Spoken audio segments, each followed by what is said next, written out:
Welcome to the home of the upset, the best gambling show on the internet. Last week we hit with Miami. We won that easy. Hit the like button, subscribe. Let's get to the week 6 upsets. I will be live Friday afternoon between 2 or 3 Eastern time. Make sure you call in. Make sure you send your questions.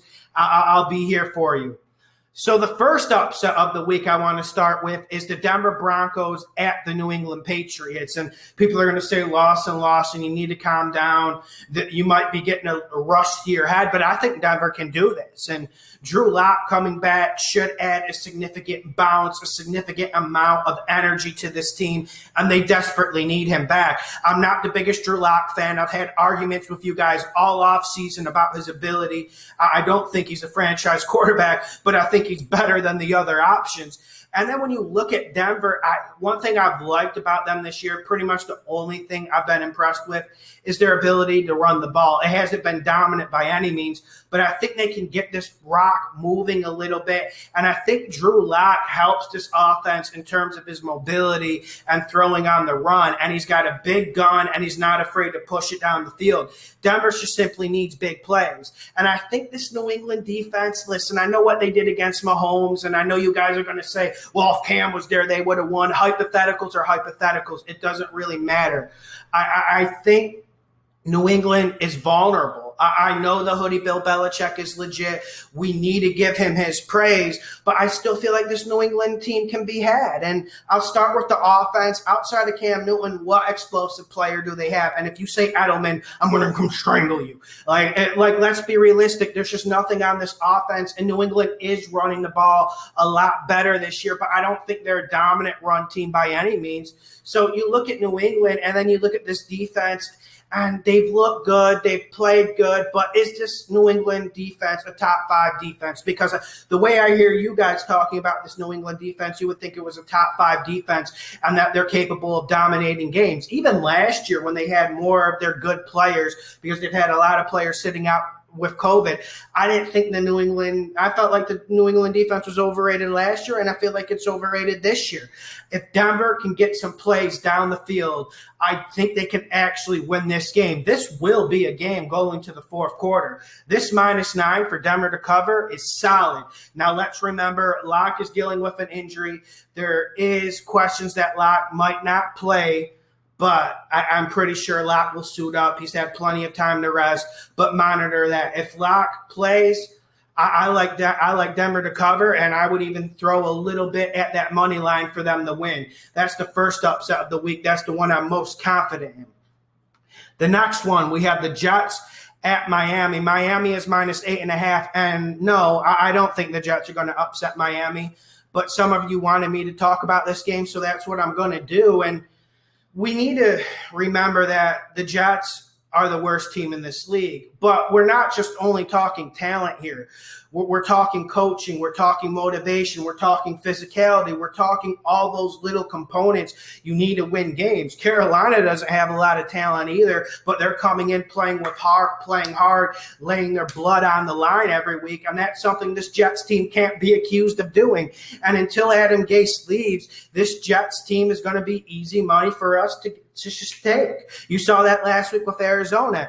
And Miami is a well-coached, well-endurance team. So don't get excited here and think the Jets are going to pull something spectacular like they did against the Cowboys around this time last year. It's just not going to happen. And it's not even about the talent. It's not really about Darnold. It's not really about Flacco. It doesn't really matter which quarterback starts. This team is an absolute dumpster fire. This team is a hot mess. And honestly, it's an embarrassment to my home state of New York. It is rather pathetic. They are like the Mets of the NFL. And I'm a Mets fan, so I can relate to that. So the next game I want you guys to target, and I'm feeling pretty good about this one, Cincinnati at the Indianapolis Colts. Cincinnati's at -8 at this point. And Indianapolis is another team that they've looked good this year. And you got to give them credit, especially to their defensive line. but I still think there's some frailties on this team. You still have Phillip Rivers. And if Cincinnati can get serious, play some bare fronts, put eight, 9 man in that box, you got to force Phillip Rivers to throw it. Mark my words right now, if Phillip Rivers throws this ball over 30 times this game, Cincinnati wins. Cincinnati walks out of there with a dub. And Cincinnati needs to force a few turnovers, but they've looked a lot better this year. And I know one of the problems you're going to say to me is, well, Lawson, Cincinnati, for them to get going, they need Joe Mixon to get going. You're 100% right, and I know the Colts front seven is difficult to run against. But Joe Mixon hurts you in different areas. He's extremely good at running routes. He's extremely good at getting to the edge. So I think Joe Mixon, he won't have over like 120 yards again. We're not going to see him go off and completely dominant like other games this year, but we're going to see Joe Mixon be used effectively. And then Joe Burrow last week, he had a down week against the Ravens, but the Ravens are one of the best teams in this league, something the Colts aren't, even though their fans want to anoint them to that status. And when you look at Zach Taylor, we are seeing improvements with him this year. I'm not saying he's Sean McVay or that he's going to be a 10-year head coach or some sort of Hall of Famer, but the Cincinnati team looks more solid. They look more motivated, and they look better coached this year. So I think Cincinnati can give the Colts a scare. I don't think this is easy work and an easy Sunday for the Indianapolis Colts. I think this is going to be a battle, and I'm looking forward to what Cincinnati can do. The next game I'm going to talk about, this is a request from you guys, Baltimore against Philly. Baltimore's on the road. They're favored by 7.5. Listen, the more I think about it, I picked Philadelphia to cover this game, but the more I think about it, I just think Baltimore comes in here and just trounces them. Because, yes, Philly has a good defensive line, but what do they really have in the rest of the defense? And if you're having defensive problems, especially in the secondary, I know they added Darius Slay, but I've never been that big a fan of him. It's just, how can you contain Baltimore, especially if Lamar gets going? And we saw Lamar go off last week against the Cincinnati Bengals. I don't think this will be an upset. I think Philadelphia will have to wait for the NFC East teams to start piling up victories. But you guys wanted me to talk about that. I don't think there's a possibility there. I'm not going to fade Baltimore. I have too much respect for Baltimore, and I don't panic.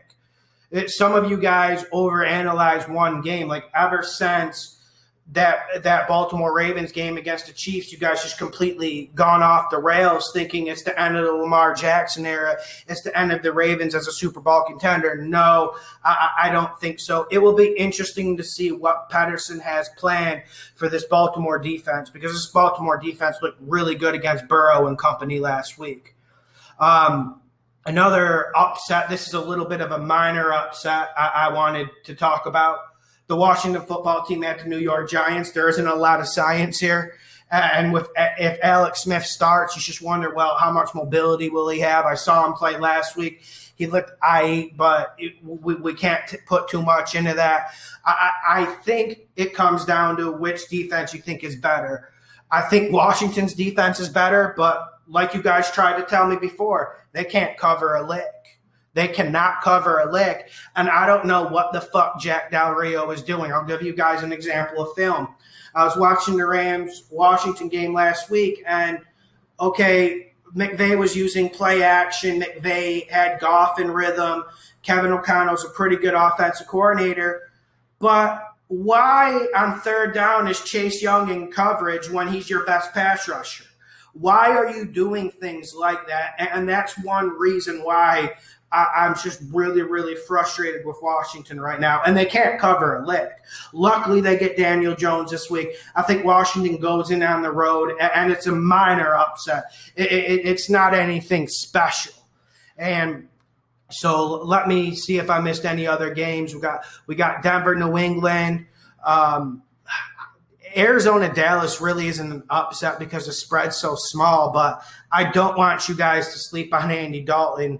But one thing you should sleep on is this Dallas defense, so always be wary of that.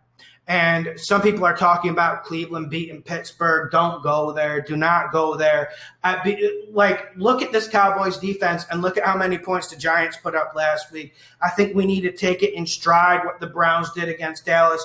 I know when they put up that 49, it was shocking. It was a statement win. People were saying the Browns are back, but let's be calm about it. Another upset I want you guys to watch is Houston at Tennessee. And originally, I had Tennessee to beat the Bills. I changed my mind as the week went on, whatever. I felt like Tennessee would have problems with COVID. But this is where I think COVID plays a little bit of a role. So Tennessee's playing last night, and then Sunday, Houston's coming to town, and this is a different Houston team. This is a Houston team with more energy, more gusto, rid of Bill O'Brien, and I think Deshaun Watson makes some good plays. The key to this game for Houston is their front seven against Henry. They have to make Tannehill throw the ball. And if it comes down to Tannehill versus Deshaun Watson, I'm going Deshaun Watson 9 out of 10 times. Make sure you hit that like button. Make sure you subscribe. Make sure you leave a comment down below. Let's get this money. Let's get paid. The king of the upset is signing off.